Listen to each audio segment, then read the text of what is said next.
नरेंद्र मोदी और मनोहर लाल खट्टर में क्या तकरार चली हुई है। प्रधानमंत्री नरेंद्र मोदी हरियाणा में आते हैं तो प्रदेश के मुखिया दिल्ली में मिलते हैं, जबकि प्रोटोकॉल के अनुसार जब देश का प्रधानमंत्री जिस राज्य में जाता है उसको रिसीव करने के लिए प्रदेश का मुखिया प्रधानमंत्री के पास जाता है। तो ऐसे में सबसे बड़ी बात तब हो जाती है जब उसी पार्टी का मुख्यमंत्री उसी पार्टी का प्रधानमंत्री है। तो जब प्रधानमंत्री प्रदेश में हरियाणा में आते हैं तो मुख्यमंत्री दिल्ली में मिलते हैं। उसको रिसीव करने के लिए एक बड़ा नेता जाता है, तो क्या उसको मुख्यमंत्री बनाने की बात है? तो यदि उसको मुख्यमंत्री बना दिया जाता है तो क्या मनोहर लाल खट्टर को केंद्र में कोई बड़ी जिम्मेवारी दी जाएगी? यानी कि क्या कुछ घालमेल चल रहा है। वैसे आप देखा जाए तो जो नरेंद्र मोदी है रातों रात मुख्यमंत्री बदल देते हैं, रातों रात कैबिनेट मंत्री बदल देते हैं। तो क्या मुख्यमंत्री हरियाणा का भी बदला जाएगा या फिर क्या कुछ है इसके पीछे की चर्चा?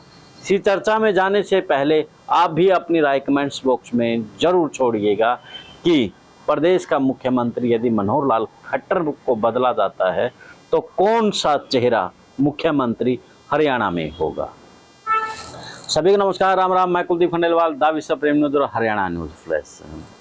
हरियाणा की सियासत में पिछले लगभग 9-9.5 साल से मुख्यमंत्री मनोहर लाल खट्टर है। 9 साल से तो बड़ा अरसा। इस बीच काफ़ी बार चर्चाएं आई कि मनोहर लाल खट्टर को बदला जा सकता है, लेकिन जिस प्रकार से 35 बनाम का चेहरा मनोहर लाल खट्टर बने हैं उसको बदलना बड़ा मुश्किल है। अगर उनका बदल दिया जाता है तो उसके नेतृत्व से दूसरे नेतृत्व में चुनाव लड़ा जाता है तो पार्टी के लिए बड़ा मुश्किल दौर हो सकता है।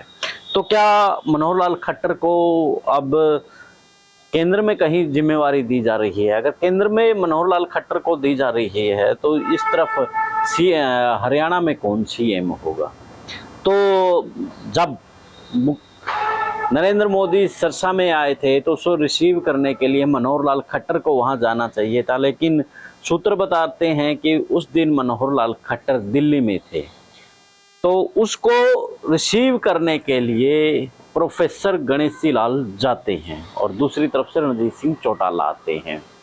तो सूत्रों के हवाले से बड़ी खबर यही आ रही है कि जिस प्रकार से भ्रष्टाचार को लेकर के और जो स्थिति हाल फिलहाल गड़बड़ाई हुई है और मनोहर लाल खट्टर की छवि हाल फिलहाल भ्रष्टाचार का कोई बड़ा आरोप नहीं लगा है और प्रदेश में इस बात को लेकर के चर्चाएं हैं कि मनोहर लाल खट्टर पर किसी प्रकार का हाल फिलहाल कोई दाग नहीं है और नरेंद्र मोदी पर आए दिनों भ्रष्टाचार के अडानी के मामले से लेकर के जो दूसरे मामले हैं उनमें भी आरोप लग रहे हैं। यानी कि जिस भ्रष्टाचार के खात्मे की बात करने की भाजपा आई थी इस देश में सत्ता में, लेकिन अब भ्रष्टाचार के आरोप उसी पर लग रहे हैं। तो ऐसे में अब संघ की भूमिका जो सूत्र बता रहे हैं कि संघ चाहता है कि मनोहर लाल खट्टर केंद्र की अहम भूमिका में आए।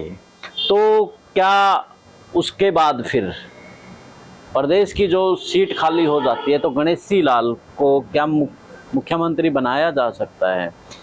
आप देखेंगे सिरसा के अंदर और काफ़ी बड़े चेहरे थे प्रदेश के, तो सिर्फ एक गणेशी लाल ही क्यों वहां पर गए?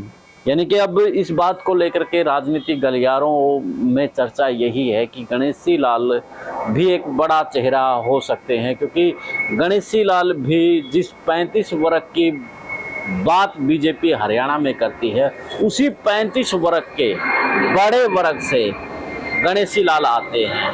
तो मनोहर लाल खट्टर क्या अब केंद्र की राजनीति करेंगे और गणेशी लाल वो हरियाणा की राजनीति संभलवाएंगे? राजनीतिक गलियारों में चर्चाएं बड़ी तेज चली हुई हैं। ये चर्चाएं महज चर्चा है या फिर इसके पीछे बड़ा खेल खेला जा रहा है?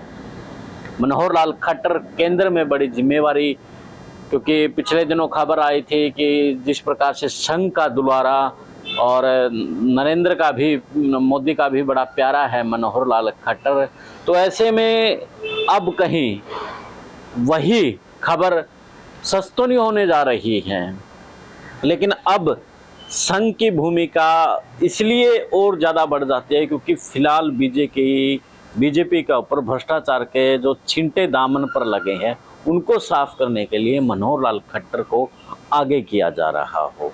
और बड़ा चेहरा हरियाणा में हाल फिलहाल, क्योंकि जब बात चलती थी कि मुख्यमंत्री चेंज होगा, बदलाव होगा, लेकिन एक चेहरा नहीं मिल पा रहा था, तो अब चेहरा क्या वो गणेशी लाल के अंदर बीजेपी ढूंढ रही है। इस मामले में आप भी अपनी राय रख सकते हैं। अगर गणेशी लाल को मुख्यमंत्री बनाया जाए तो कितना लाभ बीजेपी को 2024 के चुनाव में होगा? आपकी राय कमेंट्स बॉक्स में जरूर दीजिएगा। देश और प्रदेश की खबरों के लिए देखते रहिए मेरे साथ मुद्दे और विश्लेषण। मिलते हैं अगले और एक वीडियो में, तब तक मुझे दें इजाज़त। जिंदाबाद।